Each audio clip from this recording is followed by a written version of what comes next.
Welcome to the Cashflow Project podcast. Are you looking to better your financial situation by increasing your cash flow? Too busy to hunt for real estate deals or don't know where to start? Then you're in the right spot. Join us as we dive in and talk about investing for cash flow using multifamily real estate.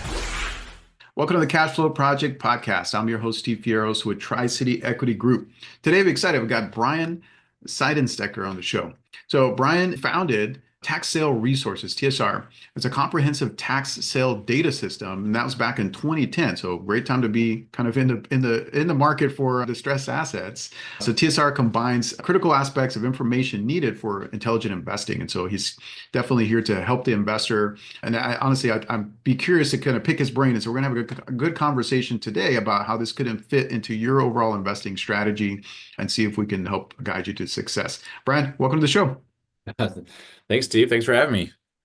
Yeah, no, absolutely. Appreciate you hopping on and look forward to our conversation and learning more about kind of this aspect of the business. I do a ton of networking, talk to a lot of people, as I'm sure you do too. That's a beautiful thing about real estate, is that there's 1,000,001 different ways to monetize real estate. It's 1,000,001 different ways, however you fit kind of your strategy into the business. So I'm genuinely curious. I think you might be the first guest that we've had on the show to talk about kind of this specific acquisition strategy. And so definitely excited to have you on. But before we dive in, give us a little bit of your backstory. How'd you get started?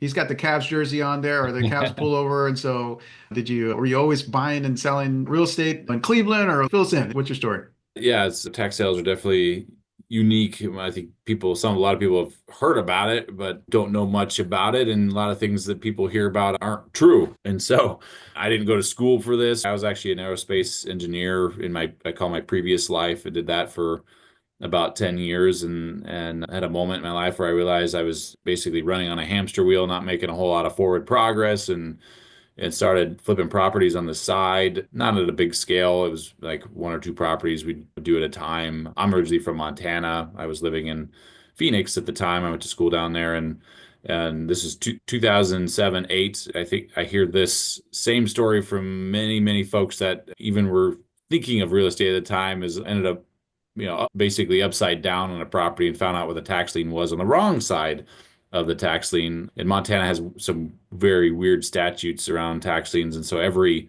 potential investor that might buy the tax lien on their property in Montana has to send a certified letter to the homeowner. And so I got, 30, 40 certified letters of varying threatening language, basically stating that I might lose my home over these overdue taxes, which were like maybe $1,000. It wasn't like a huge amount, but there were enough of them to maybe go, this is something's to this. This isn't just a bunch of fraud mail, right? It's like they were similar enough. Anyway, kicked me off down the road of trying to figure out what the heck this whole tax lien space was. It was totally tax liens at the time, and really ended up basically saying, hey, all right, well, 2008 happened, bubble busted, maybe buying and selling properties isn't the right thing to do at the moment. And so raised a little bit of, I say a fund, but it wasn't like most people think of funds. It was some friends and family money, and we started buying tax liens in Montana and Wyoming. And oddly enough, right at the time, right, there weren't tools like Google Drive, OneDrive, like things like today. I would have never started down this path, because all I wanted was a tool to share information between myself and actually my sister, who still works with me today. She was still living in Montana. There was no website out there, no single source of when, where these sales occur, what properties are going to be in them. Nothing like that existed. And so she was essentially calling counties, finding that information out, and populating this online database that I built. And it wasn't until I was actually at a conference in Orlando, I think in 2008, 9, somewhere in there, and a friend of mine suggested, hey, you should make this database available to the public, charge for it, you might pay for the overhead. And so that's basically how Taxable Resources was born, was kind of as a side project to my side project, right? I was doing all this while I was still an engineer as my primary job. And within 2 years, the subscription revenue from selling data essentially way outweighed what I was making from buying and selling tax liens, and essentially gave up on buying tax liens for many years, and really went down the path for the next roughly 7-8 years of solely providing that information that we couldn't find prior to us starting to aggregate it, which was when are these sales occurring, where are they occurring, what are the properties associated with it, what's all the property data associated with those, so that investors could choose which ones are worth buying, which ones are not. And that was really my start in the space. And now I've been in it, holy moly, 18, almost, it's scary to think, Steve. I've been doing this almost 20 years. I'm on the board of the National Taxing Association now. I'm one of, I think there's less than 30 what they call certified tax lien professionals. And that basically says I've been doing this way longer than I think anybody should, in the right mind, be doing it, and know more than, and probably forgot more than I ever intended in learning in this space. But it's been an interesting, crazy ride, and it definitely scratches that itch of wanting to learn something on a daily basis and see progress, which is what I was lacking in my engineer life. And so anyway, that gets me up to 27, 18. At that time, we were really heavy in the tax lien space, and we could dive into this in more detail. There's tax liens, tax deeds, and there's some middle ground too. We were basically total tax lien, and we were trying to bust in the segment of tax deed investors, which are more traditional real estate investors, very different mindset. And we realized in talking to a lot of them, the biggest thing that they were lacking was capital. They didn't have enough money to go buy tax deeds. You can't go to a bank and get money for tax deeds because you can't get title insurance, and you have to pay for it typically by 5 p.m. on the day of the auction. It's very, very cash intensive. And so we really started actually working with a bank initially, trying to get them on board with providing a capital product. Long story short, they got all the way to where they were on board. They couldn't get their regulatory body. They basically sent a letter. My understanding is they sent a letter to the SEC. SEC said, nope, we're not going to tell you where to put that. Bank said, well, if they can't tell us where to put it, they're going to fine us no matter where we put it, whether we put it in real estate or real estate security bucket. So we're out.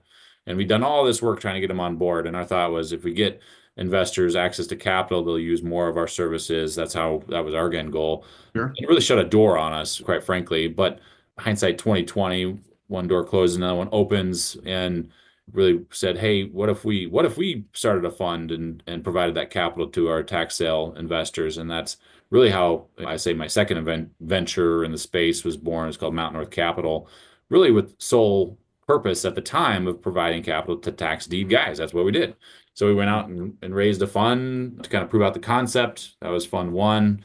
Said, okay, that worked out pretty well. Went out, raised fund two, did that at basically a 5x scale, proved out that we could scale it a bit. And then right now we're on fund three of that model, and basically on a path to significant growth, and found that people are using our program, which was initially built for tax sales, for other types of auctions now.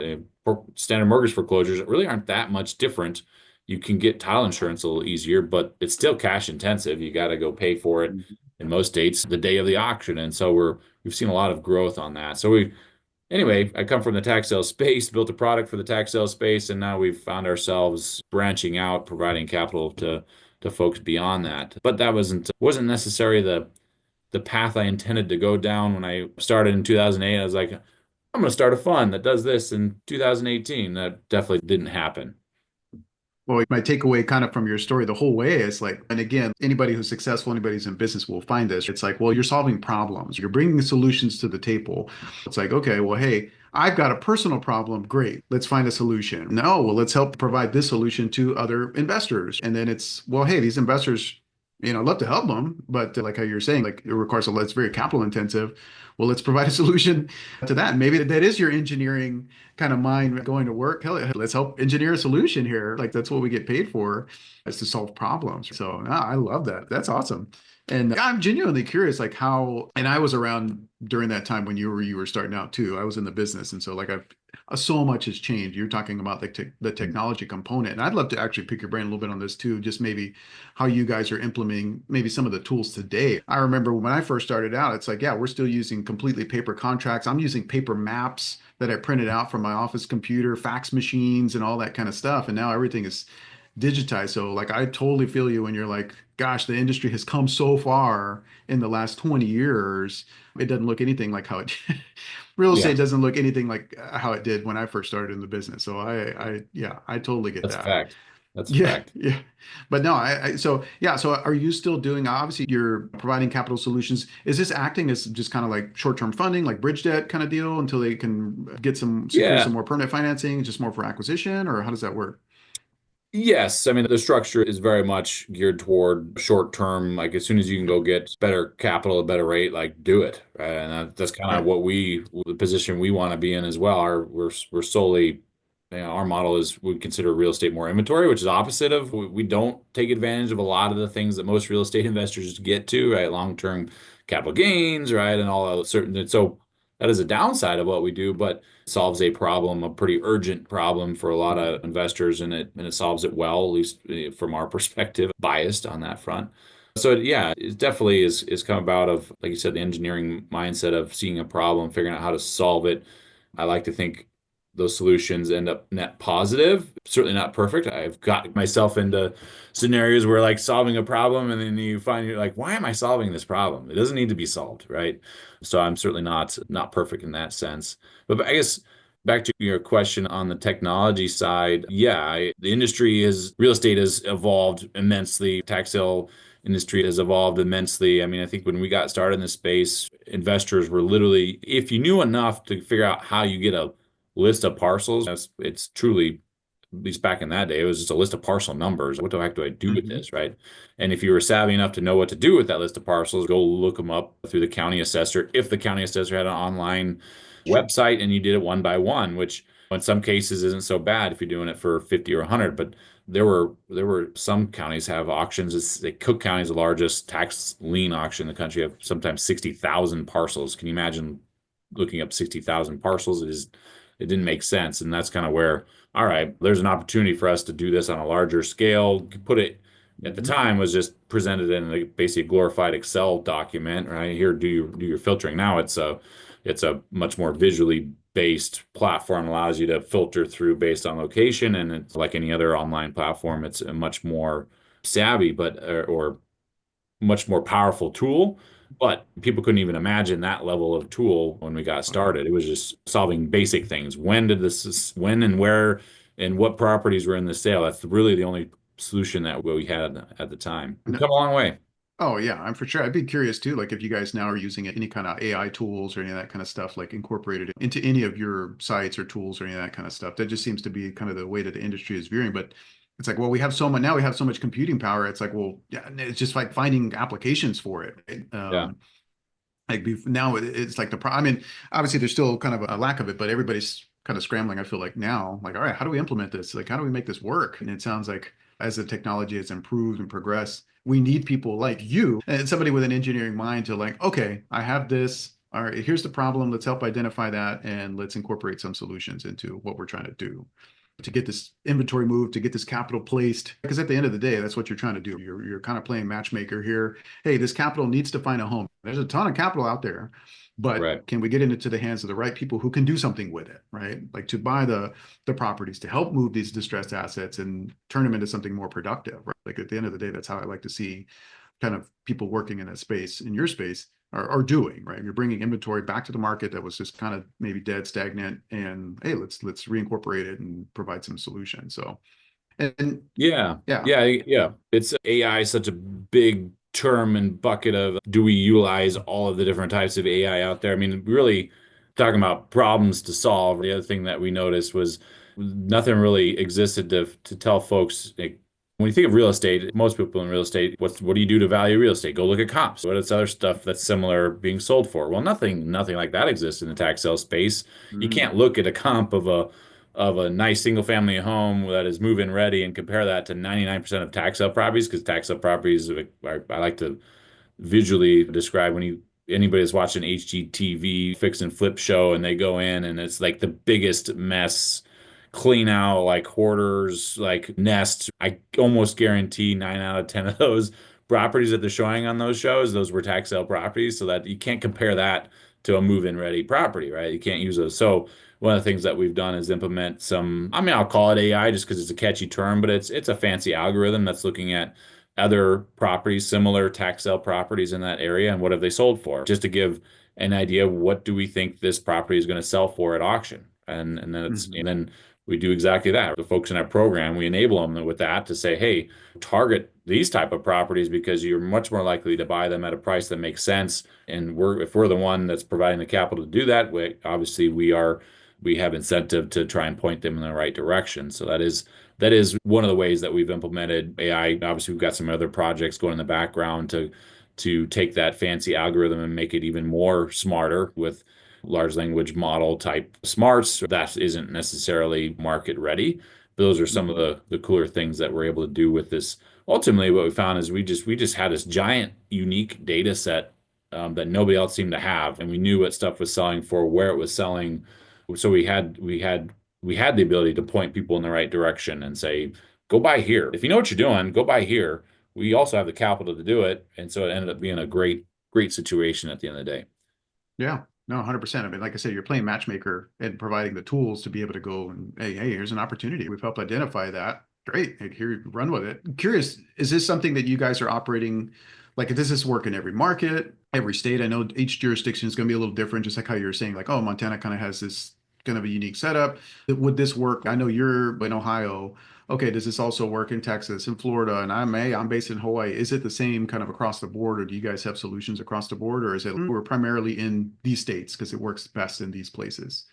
Yeah, it certainly doesn't work everywhere. It could work most places because at this point we're not just tracking tax sales, we're actually tracking trustee sales or more mortgage foreclosures, right? And we found that our process that worked really well and the product that works really well in the tax sales space also works in that space.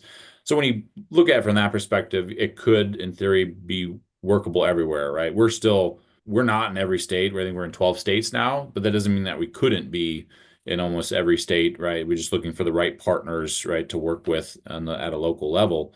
Now, from a tax sale perspective, it certainly is limited. It was even more limited 2 years ago. There was about 30 states that had tax deed auctions. Our program, like the software can track it, but as far as our capital and like the partnership aspect of us pointing people in the right direction really only works for the tax deed space. And there were roughly 30 states 2 years ago, but then the Supreme Court case came down, which is rare in the tax sale world. I think the last one was like 30 or 40 years ago, but came down and basically said the process has to be in place for previous owners to recover whatever excess equity they have. And we could probably spend a whole another episode talking about the Tyler Hennepin Supreme Court case. But essentially what happened is there's a lot of states that didn't have tax deed sales are now having tax deed sales. States like Arizona, Colorado, Nebraska, Iowa, New Jersey. I mean, so I don't know exactly what the count is, but to say it was 30 2 years ago, now we're probably at 40 states. And so that market is actually growing, which is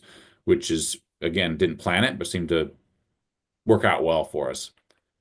Yeah, I wonder how much of that, like if it would have been something recent, would have been like post-COVID. You probably had this come so much more inventory, I would imagine, or even the potential for it, I guess, after COVID because of all the financial hardship and Yeah, it was so much volatility in the market.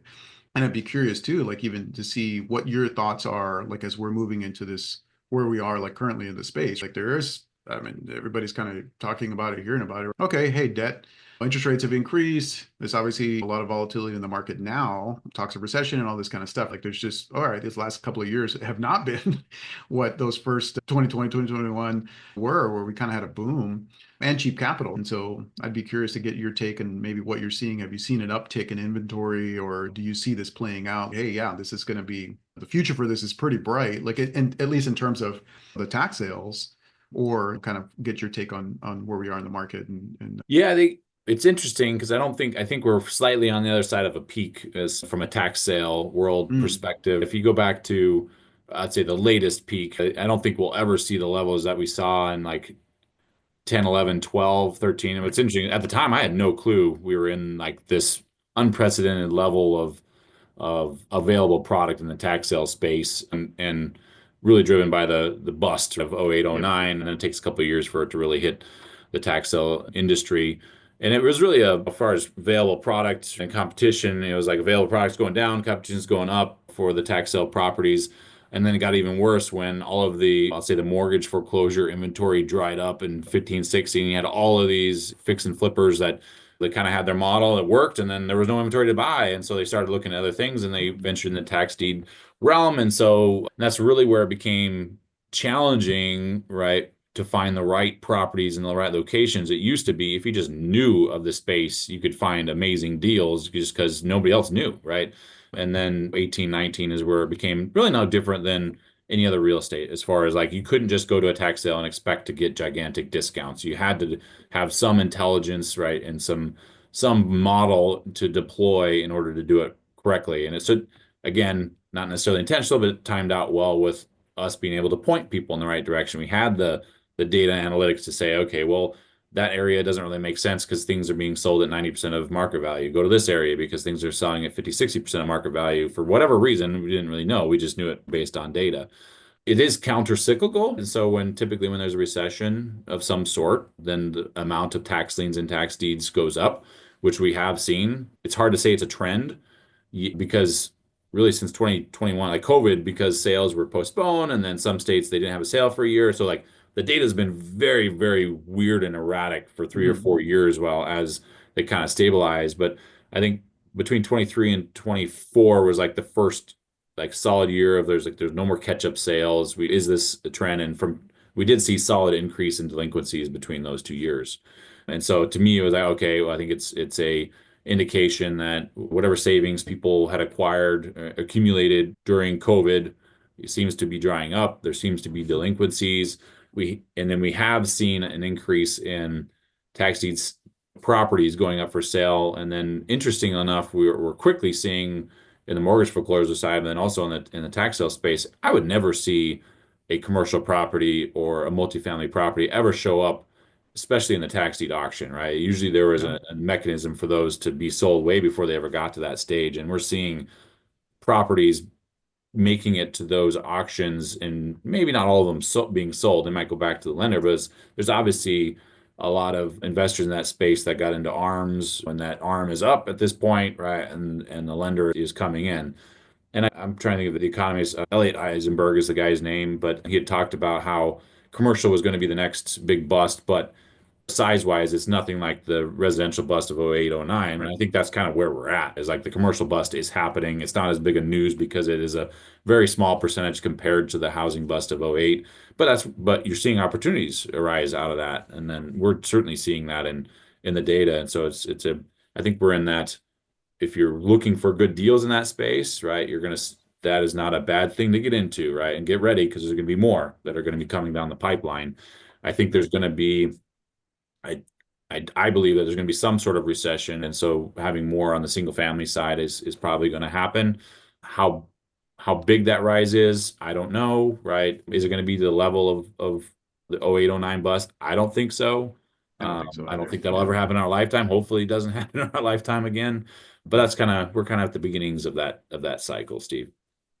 Yeah, no, for sure. Yeah, I was going to say, I don't think that that's the case now. I know that homeowners in general, right, have a lot more cushion. There's just a lot more equity there than what we were seeing before, where you could do the no income, the Nina loans, and just put people in a world of hurt with the high valuation, no money down, no income. They just didn't have the reserves to be able to stomach. I mean, again, I was there, so like I remember that time was pretty brutal.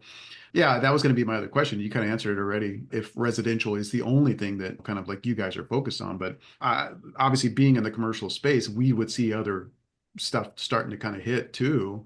I know retail, the office space, that kind of deal has been stuff that's weighing heavy, let's say, on the bank's balance sheets. And obviously we deal in multifamily, so we don't see it as much, but we do. The fallout is extended because think about any bank, like their portfolio is going to consist of all kinds of real estate, residential, commercial, multifamily, industrial, retail, office space, and all that kind of stuff. So we've seen lower LTVs that say that the banks are willing to consider because they're trying to balance out the risk on the other side of their portfolio that has office space and maybe in other markets. So It's all intertwined.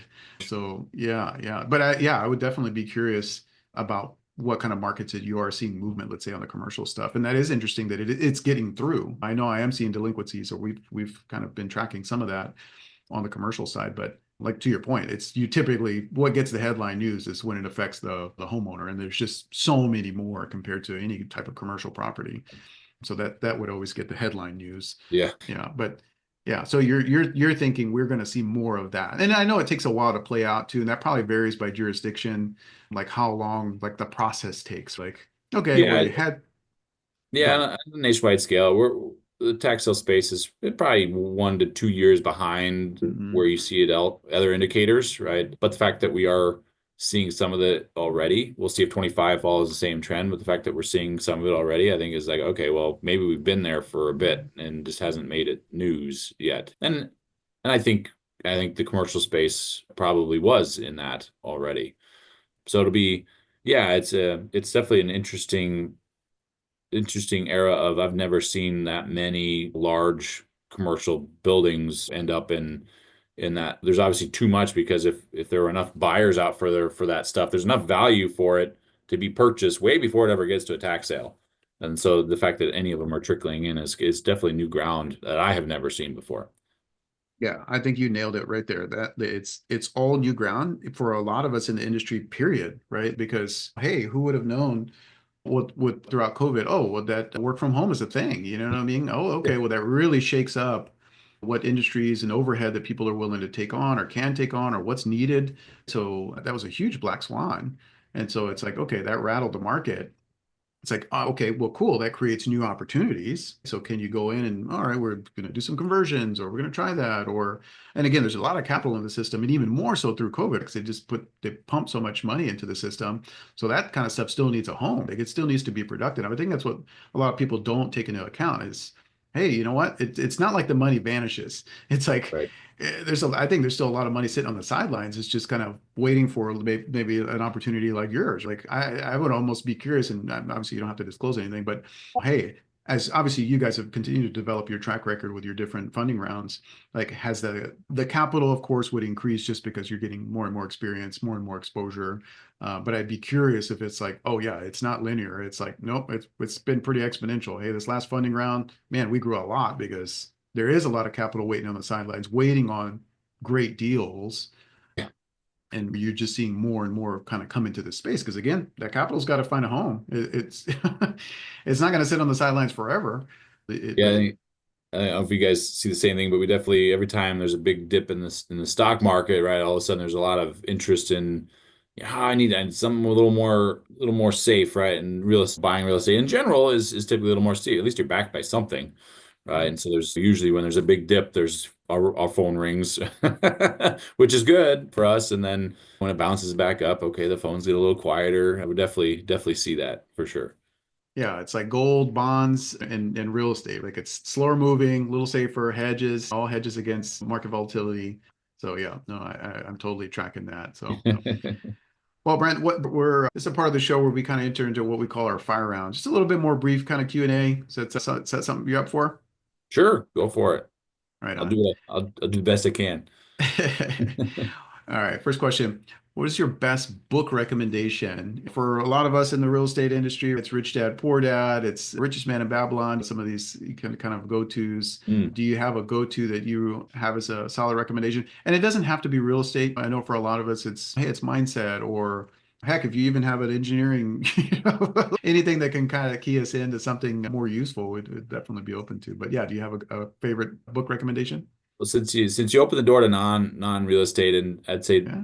my favorite recent book it's called Outlive. It has nothing to do with real estate. It's all, I'll say, health based, but it goes into the concept of, hey, when I'm 70, 80, I don't want a decade of misery. I'd like to at least be healthy and as long as possible. What it calls a health span, lifespan, and then health Hmm. span. And it was very, very eye-opening for me, right? And I'm despite my daughter calls it sparkly hair, I've got lots of gray going on. I'm not that old, and so for me it was like, okay, well, these are the things that I can start doing now and have some control over, so I'm not in that state. You can't be reactive when it comes to that stuff. So Outlive, I'm trying to think of the Joseph Attia, I think is the author's name. It was an excellent book and written by a doctor, but also has a very broad spectrum of it's not just about Western medicine isn't necessarily the best solution in all cases. It's eye-opening for me.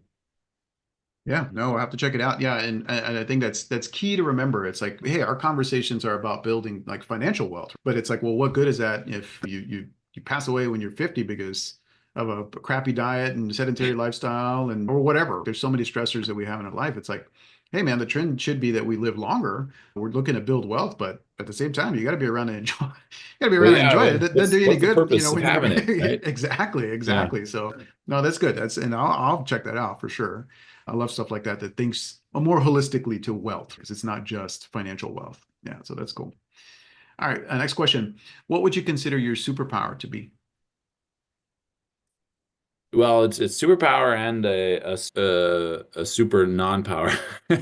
We talked about a little earlier of like seeing a complex problem and being able to not only come with the idea, like the ideas are hard, but I think it's the ability to enact that idea into a reality Mm, is probably the superpower power. It's like what is a big problem? I could probably think about a problem that we have in this space. Now it's like which problem should I tackle with the limited time I have? That's become a much bigger driver of what's the best use of that time. But I like to think of myself as pretty adapted at identifying the problem, identifying the solution, but more importantly, being able to actually put the solution in place, whether it's through people, through technology, all of the above. yeah, no, I love that. And this is, I think this is a huge benefit of you being outside of the industry prior to coming in. Like you have an analytical mind because your engineering background is going to say, okay, hey, well, I'm going to train you to look for certain things, and then we've got to implement a solution right after we come up with some way to solve this particular problem. And so it's like I've seen very successful people come from industries outside because a lot of times it's like, well, hey, we can be into an echo chamber. Well, oh, this is the way that it's done. This is the way that it's been done for the last 50 years. And so you don't become, there's no creativity there. And it's like, no, we need an outside perspective. Hey guys, have you tried this? It gets so plain to you because you're coming from a different industry. It's like, well, this works over there in that industry. Why don't we do it Actually, here? yeah, I never Yeah. saw that there. Okay, yeah, let's try it. Boom, instant traction, right? Because of that. So yeah, I think that's huge. So very cool. All right, next question. If you had a time machine, you can go back to when you're 20 years old. What advice would you have for yourself? Ooh, I don't know. I'm pretty leery about those because I always fear like I'm where I'm at because of every hard lesson that I learned. Every I couldn't go back and tell myself, go do this, you'll be more successful because all I do is probably get myself in more trouble doing something else, right? And so would it really change the path? I don't know if I have a good, I don't think I have a good answer on that one, Steve, other than I probably wouldn't tell them anything. I just watch, right? And maybe get a laugh at how dumb I was when I was 20 years old and maybe remind me like when my kids are that age, don't forget I was the exact same way. But I probably wouldn't tell them anything just because I had to go through those hard points in 707, 08. I had to be like learn how to be optimistic and look for the open doors when doors are closed. And if I didn't have to go through that, right, at that point in time, all I'm doing is delaying of having to do that later in life, and I'd rather do that earlier than later. Yeah, it's like that was a catalyst for your growth, right? For your change, right? Yeah. Exactly. So no, Yeah. totally get it. Totally get it. Well, and then for the busy working professional, somebody's trying to work towards financial freedom, what advice would you have for I'd say be persistent, right? them? And don't don't stop learning, right? Don't stop being willing to learn new things. At least for me, that has been the reason where I'm at. Probably the biggest reason where I'm at is a when I many times where I certainly had a thought of like, why am I doing this? I need to go find something else to do. And maybe it was my stubbornness that pushed through, but just that persistence of pushing through the hard point leads you to something that's better on the other side. If it were truly like rainbows and butterflies the whole way through, I think we wouldn't believe that this is real, or everybody would be doing it. And then if everybody's doing it, right, then it becomes hard. And so that's one, right, is be persistent. And then two, like you've got to be willing to learn from your mistakes, fail forward. There's lots of terms, learn from books, learn from people. But if you have this mindset of like you are the solution and that is the only solution and you're not willing to be flexible, I think you're going to end up worse off than if you're willing to learn those lessons along the way and make yourself better and have the mindset of making I am getting better because of whatever that of is. Right. Yeah, and I think that's huge advice, especially now, because again, we were talked about it a little bit earlier. It's like the pace of change, let's say, even in the industry, like it's getting to be pretty crazy. And so it's like, I don't think that you can stick around like anybody. This has broad application, but where before you could hey, I'm going to work a job, the same job for the next 30 years, 40 years, whatever. I don't think that we're entering into a period where that's going to be the case anymore. There's so much disruption that's on the horizon and coming very, very quickly that I think if you're not willing to learn, to reinvent yourself or at least question the things that you've been doing, I think you're going to find yourself in a world of hurt. So I think that's an incredibly important mindset to have, a skill set to have, as we Yeah, enter in kind of this next season. So no, that's great. Well, if our audience wants to reach out, they want to get in touch with you or your company, what's the best way for them to do that? Well, I think probably easiest to go to taxsaleresources.com. There's a phone number on there. There's an email. You actually be talking to a real person. We haven't replaced all of our folks with AI. I don't anticipate doing that anytime soon, but they can certainly get you in touch with me. I don't know if you'll be able to put my email below, but it's a big long one, big Seidensticker at taxsaleresources.com. So most people can't write that down quick enough. But so just go to taxsaleresources.com and go from there. Awesome. Awesome. Brian, well, I really appreciate you hopping on with me today and the listeners. I learned some stuff, some new stuff, and I'm maybe curious about kind of diving in a little bit more into the space that you're in and finding some opportunity there. So I really appreciate you taking the time out of your day, and we look forward to catching up with you in the future and kind of see how the industry's tackling, and hopefully we'll see maybe some increase in inventory shaking loose here in the next stretch. Yeah, we'll see. Well, yeah, I immensely appreciate it. This was fun. I definitely highly enjoyed being on and loved all the questions. So maybe we can do it again sometime, Steve. Sounds good. Appreciate it, Brian. Have a great one. Aloha. You too. All right, great conversation with Brian Seidensticker with TRS, with Tax Sale Resources. Great insight into that world. It's definitely another source of potential inventory for acquisitions, whether it be for commercial, residential, and maybe one that not a lot of people are familiar with. A lot of people are familiar with going and finding opportunity in different ways. And so, I love that he brings in a fresh perspective and lots of tools to be able to do it, and also to offer investing opportunity for people who want to invest his capital.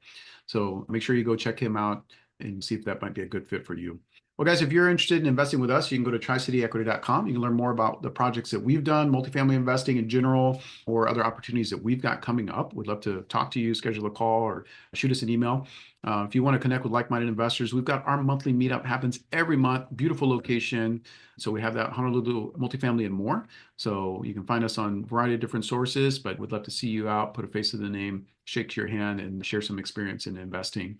Then, of course, we've got our conference coming up, the Millionaire Mindset, the Blueprint, coming up June 19th through the 21st. That's back here on Oahu this year, out at the beautiful Four Seasons in Ko'olina. It's a stunning location, guys. So if you're making plans to come out to a meetup for a conference or something like that, make plans to be there. It's an awesome business conference, real estate conference. You're going to make so many great contacts coming out there. We've got local speakers, people coming out from the mainland. You definitely don't want to miss it. So go check that out. Get your tickets now. We'd love to see you out there. All right, guys, that's going to be it for me today. Make sure you share the episode, give it a like and subscribe, and we'll see you on the next one. Aloha.